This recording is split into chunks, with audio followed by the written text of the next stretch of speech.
¿alguien usaría un casco de moto que no tuviera forma de cabeza? Parece una obviedad, dices, pero ¿cómo vas a usar un casco de moto que tenga forma de cono? Pues es que estamos usando zapatos que no tienen forma de pie. ¿Qué relación puede haber entre la forma de apoyar los pies, de caminar, de alineación postural, con el desarrollo de la mandíbula, sobre todo en los niños? El nervio que empieza en el cerebro acaba en la punta del pie. Si tú vas con una zapatilla que te impide que los dedos se abran, que no sientes el entorno, y al final desde un pie sano estamos trabajando una postura sana hasta la cabeza. Cuando hablas de un calzado respetuoso, un calzado adecuado, ¿cuál sería la definición? O sea, ¿qué es un calzado adecuado para que nuestros oyentes lo entiendan? Aquí tengo un calzado respetuoso que respeta perfectamente la anatomía del pie. Si el ser humano necesitara tacón, hubiéramos nacido con tacón. Al final hay mucho marketing. Las zapatillas de deporte te venden que su goma, no sé qué, que la placa de carbono que te impulsa, que la cámara de aire es necesaria para jugar al baloncesto. Todo eso está integrado en el pie sano. ¿Alguna vez te has parado a pensar en cómo se relacionan tu boca, tu espalda y tus pies? Anatómicamente puede parecer que están muy lejos entre sí, pero lo cierto es que forman parte de un mismo sistema y lo que pasa en una zona tiene consecuencias sobre las demás. La salud oral no solo se refleja en el estado de nuestras encías o de nuestros dientes, también la forma de caminar, nuestra postura, la pisada, la masticación y cómo respiramos puede alterar la alineación de nuestra columna y repercutir en todas las estructuras que conforman la boca. Seguro que conoces a alguien que camina demasiado echado hacia adelante y su barbilla se encuentra hacia atrás y viceversa. ¿Sabías que la forma de andar se adopta muchas veces en función de cómo ha crecido nuestra mandíbula? Soy Beatriz Turegano, odontóloga especializada en periodoncia, y hoy hablaremos sobre cómo la postura puede tener su origen o su reflejo en la boca y cómo esto repercute en la pisada, en la marcha o incluso en la elección del calzado. En boca de muchos, by Curaprox, el podcast para descubrir que tu salud empieza por tu boca. Para hablar de todo esto y más, hoy nos acompaña Jesús Serrano. Él es fisioterapeuta, especializado en ciencias de la actividad física del deporte, y creo que es una de estas personas que consigue explicarlo todo con una claridad que engancha desde el primer minuto. Lo podéis encontrar en redes sociales con el nombre de Jesús Serrano Fisio, y la verdad es que comparte un contenido súper interesante sobre biomecánica, calzado minimalista, entrenamiento funcional, y tiene un enfoque integrador sobre el cuerpo humano que conecta perfectamente con lo que defendemos también desde la salud oral. Buenas tardes, Jesús, ¿qué tal? ¿Cómo estás? Buenas tardes, muchas gracias por invitarme, un placer. Bueno, yo feliz de estar aquí contigo, que nos cuentes hoy toda esta relación, porque creo que nuestros oyentes se preguntarán qué hacemos en un podcast de salud oral hablando de pies. Creo que hoy lo vamos a dejar claro. Pues sí, nosotros la verdad es que para mí fue un descubrimiento todo el tema del calzado respetuoso, cómo ha afectado a la salud para bien de mis pacientes, y ha sido una maravilla. Y lo que además últimamente me encaja muchísimo hacer este podcast porque llevamos unos meses, incluso más tiempo, que nos contacta muchísima gente agradeciéndonos el trabajo que hemos hecho con sus pies, y lo relaciona también con mucha mejora en la mordida, en el bruxismo, con problemas cervicales. Y entonces estamos pues estudiando y colaborando más con odontólogos, logopedas en esta línea, porque vemos una relación directísima. Un buen calzado, un buen entrenamiento de pies y mejora instantánea de problemas en la boca, la postura, en los ojos y la respiración incluso. Exacto, porque hablando ya, entrando en el tema de la postura, ¿por qué es tan importante esta postura correcta que adoptamos normalmente a lo largo del día? ¿En qué nos afecta a nuestra salud oral tener una postura que no es? Bueno, es que al final el cuerpo es uno. No podemos, si tenemos un problema de cuello, no podemos mirar solo en el cuello. Hay que ver de dónde viene. Yo esto me baso mucho en buscar la causa de las patologías y me obsesiona un poco. Yo siempre lo cuento en mis charlas como alguien con un problema de rodilla, probablemente el problema no esté en la rodilla. Hay que buscar de dónde nos viene. Y un problema en la boca probablemente no esté directamente en la boca, ¿no? Hay que mirar de dónde viene. Y entonces, para mí ha sido un descubrimiento maravilloso, como el tema de la oferta tan grande que tenemos de calzado respetuoso beneficia enormemente los pies de nuestros pacientes. No solo problemas en los pies directamente, sino con problemas en la rodilla, en la cadera, en la espalda. O sea que ha sido una revolución, desde luego, en mi profesión. Porque cuando hablas de un calzado respetuoso, un calzado adecuado, ¿cuál sería la definición? O sea, ¿qué es un calzado adecuado para que nuestros oyentes lo entiendan y qué es un calzado perjudicial o convencional? Pues, claro, el calzado respetuoso al final es tan sencillo. Yo a veces pongo esta comparativa, es decir, ¿alguien usaría un casco de moto que no tuviera forma de cabeza? Parece una obviedad, dices, pero ¿cómo vas a usar un casco de moto que tenga forma de cono? Pues es que estamos usando zapatos que no tienen forma de pie. Entonces, yo a mis colegas fisios a veces les echo broncas porque vemos a muchos fisios que, como es mi profesión, me encantaría que lo entendieran. Muchos fisios manipulan una vértebra porque está un poco torcidita. Pues a lo mejor él y todos sus pacientes van con el dedo gordo, el dedo meñique, todos sus dedos estrujados y como si no pasara nada. Es importantísimo que el zapato tenga forma de pie. Aquí tengo un calzado respetuoso que respeta perfectamente la anatomía del pie, con el dedo gordo bien alineado, el resto de dedos tienen su espacio. Y luego, ¿qué más características tiene? Es plano. El ser humano ha nacido con el pie plano, descalzo.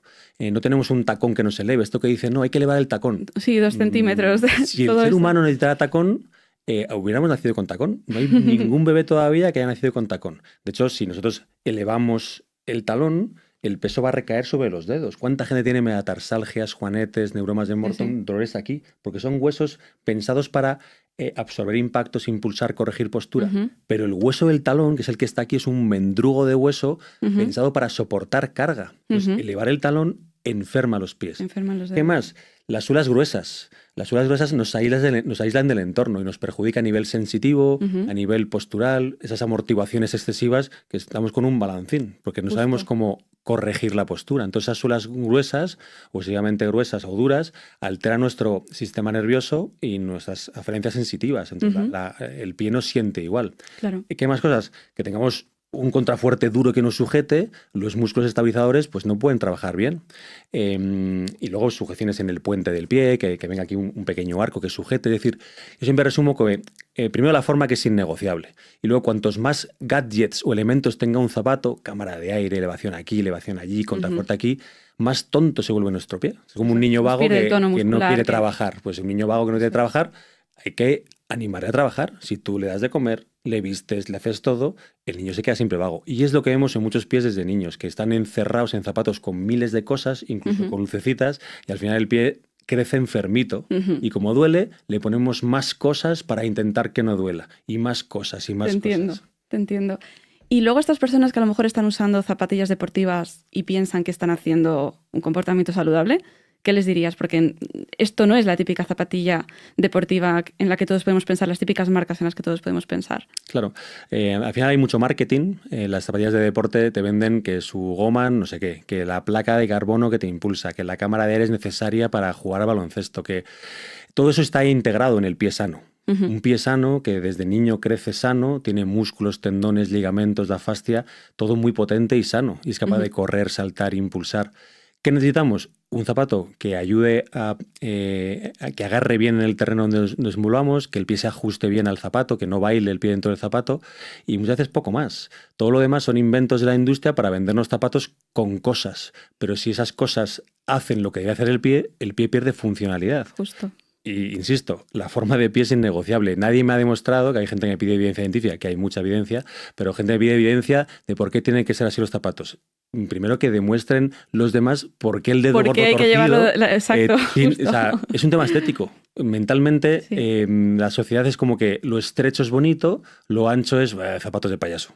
Es que el pie es ancho, es zapato de payaso. Todos tenemos forma de pie de payaso. Yo llevo usando este tipo de calzado 2 años y quizá ahora lo que me parece feo es lo estrecho. Sin duda. Bueno, has comentado antes el tema de los niños. Para esto sí que hay evidencia de que cada vez más, de que un niño, si permanece descalzo el mayor tiempo posible, pues que esto repercute en el desarrollo de su pie durante la infancia, la adolescencia. ¿Qué papel juega elegir un calzado respetuoso desde que un niño comienza a andar más? No justo cuando empieza a caminar, porque hay idealmente descalzo, pero según ya va caminando en la calle, ¿qué importancia tiene ir comprando un calzado respetuoso? Bueno, al final, los niños están en constante desarrollo. Necesitamos los mayores estímulos posibles para que ese niño se desarrolle bien.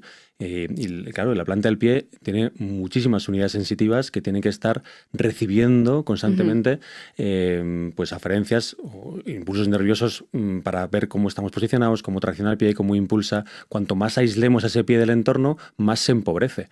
No solo la musculatura, sino a nivel sensitivo. Entonces, creo que está bastante consensuado que andar descalzo los niños es una cosa buena y demás, pero luego no se hace tanto enfoque en el calzado. Si nosotros tenemos a los niños en casa descalzos, en la playa, en la piscina, si pensamos que eso es bueno y hay un bastante consenso de que es bueno, hay que conseguir que el resto del día se esté descalzo, con un zapato que imite ir descalzo, para que sigamos sintiendo el entorno, flexe bien el pie, los músculos se desarrollen correctamente. Lo mismo que he dicho antes aplica a los niños. Cuantos más gadgets le pongamos a un zapato, más se va a enfermar el niño, o en este caso, menos se va a desarrollar el pie del niño. Y hay muchos niños que incluso los huesos de los niños son prácticamente cartílago.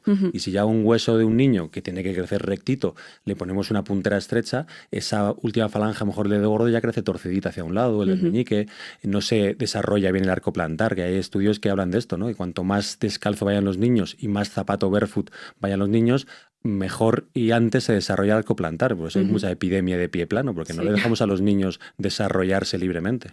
Porque, por ejemplo, en el ámbito de la podología tradicional se tiende a diseñar plantillas sin ver ni siquiera qué tipo de zapato va a llevar esta plantilla. ¿Tú eres muy crítico con esto? ¿Qué opinión te merece esta práctica? Sí, yo creo que hay una sobreprescripción de plantillas y sobre todo lo que más critico, porque yo a veces no me meto a juzgar si la plantilla es necesaria o no, porque no he visto al paciente. Pero cuando veo una plantilla que está hecha para dentro de un zapato que deforma el pie, directamente es que no tiene sentido. No tiene sentido. Es decir, yo quiero corregir un pie plano desviando el dedo gordo. No tiene sentido. Entonces si hay que poner plantilla, que hay muchos casos que desconozco, hay pies muy patológicos que a lo mejor necesitan plantilla temporal. Me cuesta ver plantillas para toda la vida. Creo que casi ningún niño debería llevar eso. Una etapa de transición. Pero necesitamos estímulo, para que ese pie se desarrolle bien. A lo mejor hay que guiarle. A lo mejor un pie de un niño está más enfermito y necesita una plantilla que los podólogos llaman pues, de contención elástica, o una plantilla postural. Generalmente temporales, acompañadas de mucho ejercicio físico para que el pie esté muy estimulado y muy fuerte, pero siempre, y esto para mí es innegociable, el zapato con forma de pie, porque deformar el pie de un niño no tiene sentido, y es más, creo que hasta casi me da ganas de decir está denunciable, ¿no? Porque deformar un pie de niño me parece catastrófico. Totalmente. Hablamos de la columna hacia abajo, hemos estado haciendo repasos sobre el tipo de calzado, pero si miramos hacia arriba, ¿qué relación puede haber entre la forma de apoyar los pies, de caminar, de alineación postural, con el desarrollo de la mandíbula, sobre todo en los niños? Claro, nosotros tenemos, aparte del sistema nervioso, que al final desde nuestro cerebro hasta abajo tenemos nervios que llevan todo por todo el cuerpo. Entonces ya eso a nivel sensitivo es brutal, porque es que el nervio que empieza en el cerebro acaba en la punta del pie. Entonces ya estamos conectados por el nervio. Pero a nivel fascial, las fascias es exactamente lo mismo. O sea, la fascia es prácticamente única, que va desde arriba hasta abajo. Entonces que nosotros vayamos con un talón elevado de 2 centímetros afecta a la postura de nuestra cabeza. Si un pie, por un esguince que tuvimos mal curado, una cicatriz, empieza ese puente caerse un poquito, pues nos puede provocar una pequeña escoliosis. Vimos hace poco un caso de una niña de 12 años con una escoliosis potente, querían poner un corsé, nadie le vio los pies. Tenía un pie plano, muy flexible y demás, pero simplemente era un pie con una falta de estímulo increíble por una lesión antigua que había tenido. Entonces, claro, le querían poner un corsé y no habían visto su pie. ¿Qué hicimos? Entrenar ese pie, trabajarlo, zapato barefoot, y esa columna se fue enderezando. Pues esto, claro, es que pasa constantemente. Con grados más pequeñitos, yo hace poco lo comentaba con una odontóloga, como ella a sus pacientes niños con mordidas cruzadas les cambiaba el calzado respetuoso directamente y las mordidas mejoraban. ¿Por qué? Porque tú con un calzado barefoot sientes el suelo, el pie puede empezar a trabajar, los dedos se expanden y el pie puede empezar a corregir por sí solo y ya por ejercicios esas disfunciones posturales desde el pie. Exacto. Si tú vas con una zapatilla que te impide que los dedos se abran, que no sientes el entorno, tu dedo gordo quiere hacer fuerza, pero debajo tienes una espuma que absorbe ese empuje. Luego, ese empuje no se transmite hacia arriba. Entonces necesitamos sentir el suelo, hacer fuerza contra el suelo para que nuestra bóveda plantar funcione, nuestras rodillas estén bien alineadas, el suelo pélvico esté fuerte, esté estable, el diafragma y va subiendo hacia arriba. Y al final, desde un pie sano, estamos trabajando una postura sana hasta la cabeza. Claro. Yo lo que pienso es que hoy por hoy la mayoría de los adultos se hacen ortodoncia, se mueven dientes ya en una edad más adulta, ¿no? Pero yo creo que estamos llegando tarde, porque si realmente tuviéramos en cuenta los pies, la columna, la cabeza, desde que un niño tiene 2 años, 3 años, y acompañáramos ese crecimiento, no tendríamos que estar haciendo ortodoncias y ortodoncias que al final te dicen, no, es que el diente tiene memoria. Claro, es que tu hueso se osificó hace mucho tiempo en una mala posición. Claro. Pero bueno, me parece muy, muy, muy interesante. Hablando ya de las personas mayores, Toma ya. vamos a meternos en un jardín. ¿Cómo podría influir un calzado inadecuado en el aumento de un riesgo de caídas, de pérdida de equilibrio, llegados a una edad donde no podemos, ¿no? Al final las personas mayores llega un momento donde se caen? ¿En qué influye el calzado en todo esto? Esto da para... es terrorífico ir a una ortopedia. O muchas farmacias con ortopedia que tienen zapatos ortopédicos. Te metes ahí, todos tienen forma de flecha, Sí. acaban en punta, todos tienen suelas relativamente estrechas y todos tienen tacón. Entonces, claro, mujeres que tienen los dedos destrozados con juanetes, con los dedos en garra, les venden un zapato que muchas veces es más ancho a lo mejor en la zona de los metas, pero luego cierran en punta, y una zapatilla que les aísla totalmente del suelo, están subidos en una plataforma, les aleja del suelo, luego es un zapato más inestable. Y te lo venden como zapato ortopédico. Entonces, lo que le viene bien a un niño, le viene bien a un adulto. Zapato con forma de pie. Exacto. Si el pie está muy enfermito, que en muchas personas mayores está muy enfermito de los años, a lo mejor ya llevan con plantillas toda su vida. Y a lo mejor esa plantilla tiene que seguir usándola, pero dentro de un zapato con forma de pie. O sea, que vemos plantillas para zapato estrecho, dentro de un zapato con cuña, que a veces la cuña mide 3 centímetros, otra mide 1, que eso no se valoran las personas mayores. Las personas mayores se ponen la plantilla, es lo que se ha dicho, y obedecen. Pero claro, en un zapato que le está generando una disfunción por sí mismo. Entonces, en personas mayores que sientan el suelo, que los dedos se expandan, que dedos en garra se estiren todo lo que se pueda. Claro, hay niveles de artrosis que no van a cambiar, pero muchas personas mayores se caen mucho menos y notan mucha mejoría al cambiar a calzado con menos suela, anchos, más flexibles. Y su pie, aunque esté enfermito, puede trabajar mucho mejor. Yo voy a invitar a los oyentes a que visiten tu cuenta de Instagram, porque me gustan muchísimo las animaciones que haces donde sale un pie, lo desplazas hacia un zapato y dices, ¿ves cómo no cabe eso? Bueno, verás en la consulta muchos pacientes que se han operado de juanetes, de hallux valgus y de dedos en garra, en malposiciones, y que sin embargo el dolor vuelve porque la persona que les ha operado el pie no tiene en cuenta el tipo de zapato en el que sigue metiendo el pie. ¿Dirías que es obligatorio que una persona que ha recibido este tipo de cirugía cambie completamente su calzado? Claro, nosotros cuando tratamos un juanete o un dedo en garra, la gente se piensa que nosotros usamos la gomita Improve para corregir el juanete y ya está, y cambiamos los zapatos. No, hacemos un entrenamiento del cuerpo entero. Entonces, nosotros cambiamos los zapatos, que para mí es fundamental para corregir un juanete o dos en garra, acertar con el ancho, el largo de ese pie. Mandamos mucho ejercicio para corregir el dedo gordo, dedos en garra, pero trabajamos el puente del pie, trabajamos la rotación de tibia, trabajamos el glúteo, trabajamos la postura, es decir, hacemos un entrenamiento del pie y desde el pie al resto del cuerpo, porque muchas veces lo he dicho en muchos vídeos, el glúteo, por ejemplo, es un músculo que es el gran protector del dedo gordo. Si un glúteo está inhibido totalmente, ese puente va a tender a caer, va a desviar el dedo gordo. Entonces, a veces parece que con unos separadores y una gomita corregimos juanetes. No, es una herramienta más dentro de un cambio de hábito, que es andar descalzo, entrenar descalzo, andar descalzo en la naturaleza, entrenar descalzo todo el cuerpo, integrar, ¿no? Es que la salud del pie en una sentadilla es fundamental para que la sentadilla salga bien y que tú actives el glúteo bien. Entonces, para mí es imprescindible entrenar descalzo y entrenar el cuerpo entero en las patologías de este tipo. Sí, es importantísimo el hecho de caminar descalzo en casa. Hay gente que no puede hacerlo. Primer signo que digo yo de que sus pies necesitan andar descalzo. Que tienen mucho dolor. Hoy en consulta precisamente se lo he dicho a una persona que dice, es que yo no puedo con las miguitas de pan. Pues tienes que sentir las migas de pan. Aspirador, ¿no? Sí, lo tienes más limpio y te acostumbras. Y esa sensibilidad es buenísima que la entrenes en casa. Sí, así es. Si alguien motivado por este podcast decide empezar a utilizar calzado minimalista, calzado barefoot, que no haga como yo, que yo no hice transición en su momento. Yo directamente me pasé a unas zapatillas minimalistas. Recuerdo 6 meses de agujetas en la planta del pie cuando me levantaba por la mañana y yo decía, mira, estoy entrenando el pie, pero realmente luego ya empecé a leer sobre la importancia de esta transición y todo esto. Dinos por dónde empezar, una persona que nunca haya utilizado calzado barefoot, y ¿qué tenemos que tener en cuenta a la hora? ¿Directamente nos compramos un zapato sin suela? ¿Qué tenemos que tener en cuenta? Sí, yo creo que primero hay que perder el miedo al calzado barefoot. Parece que te pones un calzado barefoot y el pie se te va a desintegrar porque es barefoot, ¿no? Entonces nosotros yo recomiendo siempre a todos los pacientes comprarse un zapato barefoot el primer día. Que tengan zapato barefoot desde ya. ¿Por qué? Porque ese zapato barefoot para andar por casa, para bajar a comprar el pan y subir, para ir en coche a comer a un restaurante. Es que no hay poquito trayecto, mucha suela, claro. ni mucha motivación, ni mucho drop. Es empezar a trabajar con el zapato, que es como ir descalzo. Y a la gente digo, ¿te duchas descalzo? Sí, pues entonces ya puedes usar barefoot, porque pequeños tratamientos puedes hacerlos con barefoot. Pero sí que es cierto que hago un llamamiento a una transición.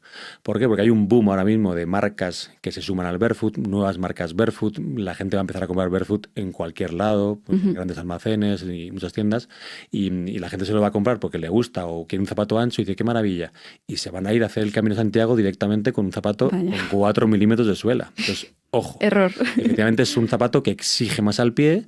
Y sobre todo los adultos, que a lo mejor venimos de 20, 30, 40 o 50 años de zapatos malos que nos han enfermado los pies, no podemos enfrentarnos al terreno irregular que pincha con suelos duros, porque podemos tener una fractura por estrés, una fascitis o una tendinitis. Hoy me ha pasado una podóloga amiga, me envió un titular de un podólogo diciendo, estamos viendo un aumento de fascitis por el uso del barefoot.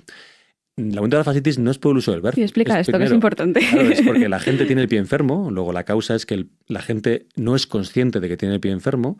Y segundo, es que hay que exigir a que la gente entienda que el zapato barefoot es más exigente. Exacto. Es como decir, estamos viendo un aumento de tendinitis de bíceps porque la gente está yendo al gimnasio. Claro. Ojalá todo el mundo fuera al gimnasio a entrenar. Lo que hay que hacer es, hay que entrenar poco a poco para que no tengas tendinitis. O sea, el entrenamiento del pie es importantísimo, pero hay que hacerlo poco a poco. Entonces, el mensaje no es el gimnasio es malo, el barefoot es malo. Claro. No, la progresividad hay que hacerla bien para no lesionarte. Pero si todo el mundo fuera desde niño con calzado barefoot, no había ni dedos en garra, ni juanetes, ni muchos metatarsalgias, ni muchos neuromas de Morton, ni muchas fascitis, porque la gente tenía los pies fuertes y sanos. ¿Qué garantiza una articulación que esté sana? Que la musculatura trabaje correctamente en esa articulación. Rodillas fuertes, menos lesiones. Espaldas fuertes, menos lesiones. Hombros fuertes, menos lesiones.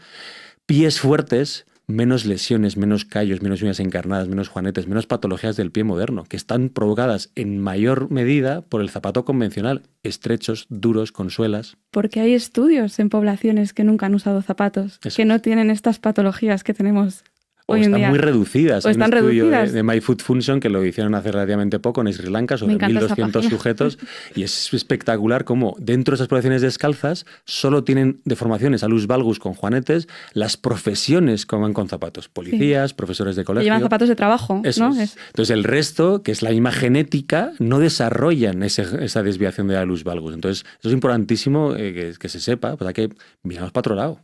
Entonces, pues es que la moda sí, el paciente no quiere cambiar de zapatos, entonces nos conformamos con lo que hay y hacer chapucillas dentro de un calzado que enferma los pies, ¿no? Exacto. Elimina la causa, que es el zapato estrecho. Exacto. Una persona que hace toda esta transición ya bien, como hemos comentado, ¿qué dirías que va a empezar a notar lo primero de todo? Buah, felicidad plena. A ver, las primeras semanas o meses pueden notar dolorcillos, las agujetas. Lo mismo que el gimnasio, en misma comparativa. Voy a ponerme fuerte en el gimnasio y no puedes pretender ponerte fuerte sin tener agujetas, sobrecargas, alguna pequeña rotura de fibras, alguna tendinitis. Son patologías leves producto de ponerse en forma. Entonces, cuando el pie está enfermito, va a sentir también dolorcitos, agujetas. ¿Puede ser una fascitis? No la deseamos, pero puede ocurrir, porque al final tu pie está más enfermito y te has animado más de la cuenta, entonces hay que saberlo. Entonces, dolores en el talón, es muy frecuente empezar. Yo empecé a lo loco, como tú, y el primer mes, dolor en el talón. A los pocos meses me levantaba por la mañana todos los días diciendo, madre mía, qué dolor al plantar los pies. Las agujetas tremendas de empezar a usar todos los días zapato con muy poquita suela, mi pie empezaba a trabajar. Yo entendía que la piel, la grasa plantar, el periósteo del hueso, que es la corteza del hueso, la musculatura, todo crecía, se hacía más potente. ¿Qué conlleva eso? Por la noche, inflamación del cuerpo para regenerar tejido de mayor calidad. Entonces, ese dolor nocturno o diurno al levantarme es producto de que toda noche mi cuerpo ha estado preparando ese pie para un nuevo estímulo que es el día siguiente. Entonces, son cosas normales, pero los dedos se empiezan a separar. muchos dedos gordos se alinean mejor. ¿Hay aumento de tallas? Sí, esto es una cosa súper frecuente. Tengo gente que incluso le ha crecido 4 tallas el pie. Wow. Y yo siempre digo que no es que crezca, es que el pie recupera el tamaño original que el zapato estrecho le robó. Yo tenía un 45 siempre, yo era casi todas las marcas, soy 46, 47, depende de los modelos. Y hay gente que te digo que, esto lo cuenta Cristina Pedroche, que es la que hizo el prólogo de mi libro, que ya, claro, sigue teniendo algún zapato con mucho cariño en el armario de un 36, ya en Barefoot usa casi siempre ya 39. Entonces, el pie ha crecido, ha recuperado su tamaño original. Pasa que queremos un pie estrechito, cortito, que es más mono, pero es un pie más enfermo. Luego no queremos tener dolores en los pies. Bueno, me ha encantado la entrevista. Vamos a ir a nuestra segunda parte, en la que vamos a sintetizar un poco conceptos que hemos ido repasando.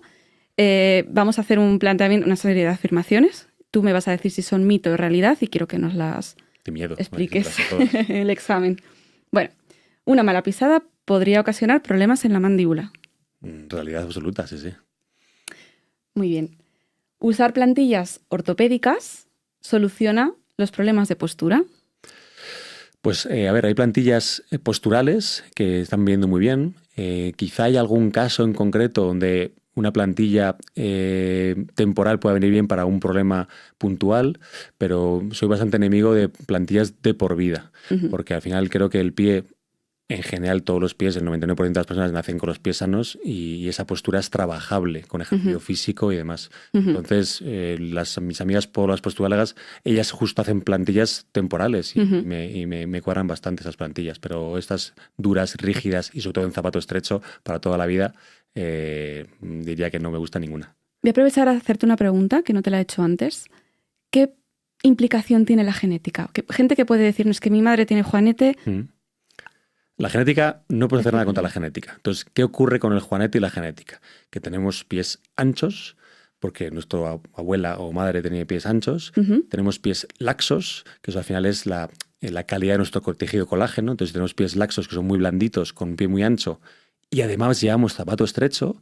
Claro, tenéis más papeletas para que ese juanete aparezca. Hay más factores, pero el calzado es el que provoca realmente que nuestro dedo se vaya deformando hacia donde se deforma. Entonces, la genética influye, pero para mí el zapato es determinante. Por la falta de estímulo, no solo por la puntera estrecha, sino porque un pie encerrado en un zapato estrecho, aparte que es laxo, pues que toda la musculatura se debilita. Entonces, como he dicho antes, un pie con cero músculo es más propenso a tener patologías en los pies. Es la influencia del ambiente sobre nuestra genética, ¿no? La epigenética. Exacto. Vale. Una vez que se desarrolla una mala postura, es irreversible. No, esto es súper trabajable. Se puede trabajar. Se tiene que trabajar de los pies, la respiración, entrenamiento, los cambios de hábitos, que eso es la pulserita de Improve, tenemos los hábitos puestos ahí para que no se nos olviden. Para mí es lo más importante en muchas patologías. La mayoría. Los deportistas no tienen problemas de mandíbula relacionados con los pies porque usan calzado deportivo. Y aquí aprovecho para hablar, no sé si la gente ha visto cómo tienen los pies estos deportistas profesionales, ¿no? Pues que ahora tienen 40, 50, 60 años y enseñan sus pies llevando toda la vida este tipo de calzado. Yo enseño algún pie, algún deportista de élite que les paga una marca toda la vida con mucha pasta, les patrocina y digo, mira, el juanete patrocinado por esta marca. Y efectivamente, claro, son zapatillas muy caras con punteras estrechas. Y me decías que no tienen problemas dentales, pues seguro que tienen. De hecho, muchas veces se comenta, ¿no? Gente que tiene problemas en la boca, que su rendimiento bajaba. Y bueno, creo que está muy relacionado, efectivamente, el rendimiento, la alimentación, el descanso. Todo. La odontología deportiva es una especialidad poco conocida, pero si no se trabaja esto, al final son niños que llevan toda la vida entrenando fuera de casa, no han tenido esos padres encima cepillándote tal, ¿no? A lo mejor un entrenador no revisaba que 30 niños se cepillaran los dientes, por ejemplo, ¿no? No creo que le importe mucho. Exacto, entonces sí hay muchísima relación con la buena salud oral y el rendimiento deportivo, está claro. Bueno, por último, operarse de juanetes no sirve de nada si no cambias tu calzado. Es cierto que hay casos extremos en los que el paciente ya no aguanta nada, tiene un pie súper deformado y no hay mucho que hacer. Y a lo mejor el último caso es la cirugía, si se intenta un poco todo.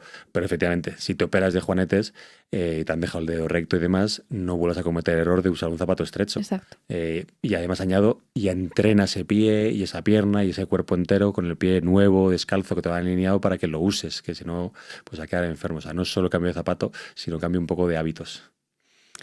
Muy bien. Y ya para terminar, Jesús, cuéntanos una anécdota, un momento sorprendente que hayas vivido en la consulta que quieras traer al podcast, compartirlo Pues con es nosotros. una historia que es preciosa, que lo cuento en mi libro. Es el caso de Conchita, la bailarina, que le llamo así en el libro, ¿no? Es una paciente que apareció en mi consulta por una ciática, venía acompañada por su marido, y entonces en la primera cita ella apareció con mucho dolor, venía muy arrugadilla, ¿no? Muy encorvada, y su marido tomó las riendas de la consulta y me explicó un poco todo y me dijo, bueno, yo os dejo y os espero fuera. Y yo, pues a la señora Conchita la tumbé en la camilla como pude, con mucho dolor, empecé a tratarla y a los 10 minutos o 15 se levantó, no hablaba mucho, se levantó y me dijo, bueno, ya está, me voy. Y yo me quedé como sorprendido diciendo, ¿qué ha pasado aquí? Entonces yo me apuré diciendo, he hecho alguna cosa mal, no entendía mucho y entonces la acompañé hacia afuera con mucho cariño, hablé con el marido y bueno, no te preocupes, está ya, la próxima semana venimos y seguimos. Y claro, vino la siguiente semana y un episodio un poco parecido. Empecé a tratar y nada, pues al final se levantó y se fue también y digo, esto es muy raro. Ya me fui a ver con la traumatóloga del centro médico donde trabajaba y ya aparecía en la historia clínica en un apartado lejos de la traumatología que ponía déficit cognitivo. Y dije, aquí hay algo raro. Y entonces ya el tercer día que vino el marido, le metí a la señora y salí a hablar con el marido. Y dije, oye, ¿su mujer tiene algún problema? Y dice, sí, tiene Alzheimer. Y digo, esto cambia todo. Dato importante. Que yo empecé en la camilla, tratarla como siempre, dándole vuelta, y como tiene Alzheimer, a ver si hay algún problema. Y entonces otra vez se levantó con mucho dolor y me voy y dije, Conchita, quédate aquí, vamos a bailar. Y me puse a bailar con ella. Directamente, me puse a bailar con ella, a bailar un tango, no sé qué. Se le sonrió el rostro, se puso erguida, empezó a bailar conmigo, yo empecé a cantar y empezamos a bailar los dos en la consulta, y entonces feliz de la vida y diciendo, estoy flipando, o sea que entonces fui a avisar ya no le dolía nada. O sea, entró el marido, la vio que llevaba meses encorvada con mucho dolor, llorando de dolor, y la vio bailando en la consulta y me empezó a dar un abrazo del marido y dijo, ay, por fin, muchísimas gracias, qué maravilla, no sé cuánto, te has curado, ¿qué le has hecho? Y digo, he bailado con ella. O sea, solo he bailado con ella. Como esa agilidad mental que en ese momento se me ocurrió diciendo, esto es un bucle que está ya de dolor, vamos a sacar del bucle de alguna manera. Sí. Y la puse a bailar. Entonces, es curioso como al día siguiente el marido vino con ella otra vez encorvada. Y ya directamente me puse a bailar con ella y se curó. O sea, no es que se curara, es que no necesitaba fisioterapia, necesitaba apuntarse a clases de cosas y con su marido bailar, hacer una vida distinta a estar todo el día en su casa encerrado, porque tengo Alzheimer y no hace absolutamente nada. Necesitaba vivir. Entonces una etapa que muy chula porque al final dices cómo somos de complicados, ¿no? Que al final de un problema parece aparentemente físico está relacionado con un problema mental. Entonces esto nos pasará en mayor o menor medida con un montón de pacientes que no somos conscientes cómo el estado de ánimo afecta a un dolor de juanete o a un bruxismo. Exacto, porque la salud, ya nos lo dice la OMS, también es un bienestar mental y social, no solo físico, está claro. Luego. Qué historia tan bonita, me ha gustado mucho. Así que nada. Bueno, muchísimas gracias, Jesús, por habernos acompañado. Me ha encantado la entrevista. Nosotros, por nuestra parte, volvemos dentro de 2 semanas. Mientras tanto, puedes seguir aprendiendo sobre tu salud bucodental en nuestras redes sociales, en CuraProx Spain, CuraAden Spain. Y si tienes cualquier consulta, sugerencia, algún tema que quieras tratar en el podcast, nos escribes. Nos vemos. Hasta luego. En boca de muchos, by CuraProx, el podcast para descubrir que tu salud empieza por tu boca.